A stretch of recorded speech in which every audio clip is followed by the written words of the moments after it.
ಇವತ್ತು ಮೆಂತ್ಯ ಸೊಪ್ಪನ್ನು ಬಳಸ್ಕೊಂಡು ಪರೋಟ ಹೇಗೆ ಮಾಡೋದು ಅಂತ ತೋರಿಸ್ತೀನಿ ಬನ್ನಿ. ನೋಡಿ ಎಷ್ಟು ಸಾಫ್ಟಾಗಿ ಬಂದಿದೆ ಅಂತ.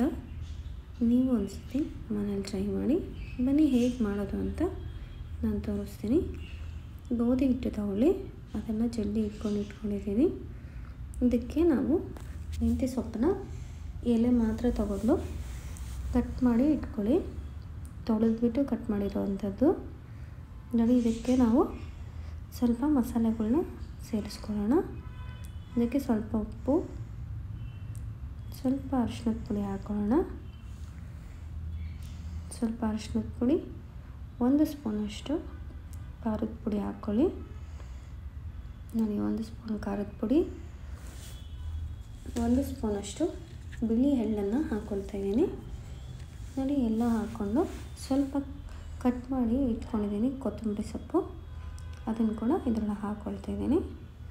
ಚೆನ್ನಾಗಿ ಇದನ್ನು ಮಸಾಲೆ ಎಲ್ಲ ಹಿಟ್ಟಿಗೆ ಆಗೋ ಥರ ಚೆನ್ನಾಗಿ ಮಿಕ್ಸ್ ಮಾಡ್ಕೊಳ್ಳಿ ಫಸ್ಟು. ಆಮೇಲೆ ಇದಕ್ಕೆ ನಾವು 1 ಗ್ಲಾಸಷ್ಟು ನೀರು ತಗೊಂಡು ಸ್ವಲ್ಪ ಸೇರಿಸ್ಕೊಳ್ತಾ ಮಿಕ್ಸ್ ಮಾಡ್ಕೊಳ್ಳೋಣ.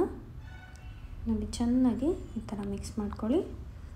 ನೋಡಿ, ಸಾಫ್ಟಾಗಿ ನಾದ್ಕೋಬೇಕು ಇದನ್ನು. ನಮ್ಮದೆಲ್ಲ ನಾದ್ಕೊಂಡಾದಮೇಲೆ 1 ಸ್ಪೂನಷ್ಟು ಎಣ್ಣೆ ಹಾಕ್ಕೊಂಡು ಚೆನ್ನಾಗಿ ನಾದಿದ್ದೀನಿ. ಇದನ್ನು ಇವಾಗ ನಾವು ಚಿಕ್ಕ ಚಿಕ್ಕ ಉಂಡೆಗಳನ್ನಾಗಿ ಮಾಡ್ಕೊಳ್ಳೋಣ. ನೋಡಿ, ಇಮಿಡಿಯೇಟಾಗಿ ಮಾಡ್ಕೋಬೋದು. ಇದನ್ನೇನು ಜಾಸ್ತಿ ಹೊತ್ತು ಇಡಬೇಕು ಅಂತ ಏನಿಲ್ಲ. ನೋಡಿ, ಈ ಥರ ಚಿಕ್ಕ ಚಿಕ್ಕ ಉಂಡೆಗಳನ್ನ ಮಾಡ್ಕೊಳ್ಳಿ. ಇವಾಗ ಇದನ್ನು ನಾವು ಸೈಡಲ್ಲಿ ಇಟ್ಬಿಟ್ಟು ನಾವು ಹೆಂಚ್ಕಾಯಕ್ಕೆ ಇಟ್ಟಿದ್ದೀನಿ. ಇವಾಗ ಇದನ್ನು ನಾವು ಒಂದು ಪ್ಲೇಟಿಗೆ ಎತ್ತಿಟ್ಕೊಳ್ಳೋಣ. ಎತ್ತಿಟ್ಕೊಂಡು ಒಣಗಿದ ಹಿಟ್ಟಿರುತ್ತಲ್ಲ, ಗೋಧಿ ಹಿಟ್ಟು, ಅದರಲ್ಲಿ ಡಿಪ್ ಮಾಡಿ ಈ ಥರ ಲಟ್ಟಿಸ್ಕೊಳ್ಳಿ. ನೋಡಿ ಎಷ್ಟು ಚೆನ್ನಾಗಿ ಬಂದಿದೆ ಅಂತ. ಇವಾಗ ಇದನ್ನು ನಾವು ಹೆಂಚು ಮೇಲೆ ಹಾಕ್ಕೊಂಡು ಮೀಡಿಯಮ್ ಹುರಿ ಇಟ್ಟು ಬೇಯಿಸ್ಕೋಬೇಕು. ನೋಡಿ, ಈ ಥರ ಚೆನ್ನಾಗಿ ಬೇಯಿಸ್ಕೊಳ್ಳಿ. ನೋಡಿ, ಎರಡೇ ಸೈಡು ಮೀಡಿಯಮ್ ಹುರಿಯಲ್ಲೇ ಬೇಯಬೇಕು. ನಾವು ಹಾಕಿರೋವಂಥ ಸೊಪ್ಪೆಲ್ಲ ಚೆನ್ನಾಗಿ ಬೇಯುತ್ತವಾಗ. ನೋಡಿ, ಈ ಥರ ಚೆನ್ನಾಗಿ ಬೆಂದಾದಮೇಲೆ ಸ್ವಲ್ಪ ಆಯಿಲ್ ಸೇರಿಸ್ಕೊಂಡು 2 ಸೈಡು ಆಯಿಲ್ ಹಾಕ್ಕೊಳ್ಳಿ. ನೋಡಿ, ಈ ಕಡೆ ಸೈಡ್ ಹಾಕ್ಕೊಂಡಿದ್ದೀನಿ. ಇವಾಗ ಇನ್ನೊಂದು ಸೈಡ್ ಕೂಡ ಆಯಿಲ್ ಹಾಕ್ಕೊಳ್ತಾ ಇದ್ದೀನಿ ನಾನು. ನೋಡಿ, ಈ ಥರ ಚೆನ್ನಾಗಿ ಪ್ರೆಸ್ ಮಾಡಿ. ನೋಡಿ, ಈ ಥರ ಚೆನ್ನಾಗಿ ಪ್ರೆಸ್ ಮಾಡ್ತಾ ಚೆನ್ನಾಗಿ ಬೇಯಿಸ್ಕೊಳ್ಳಿ.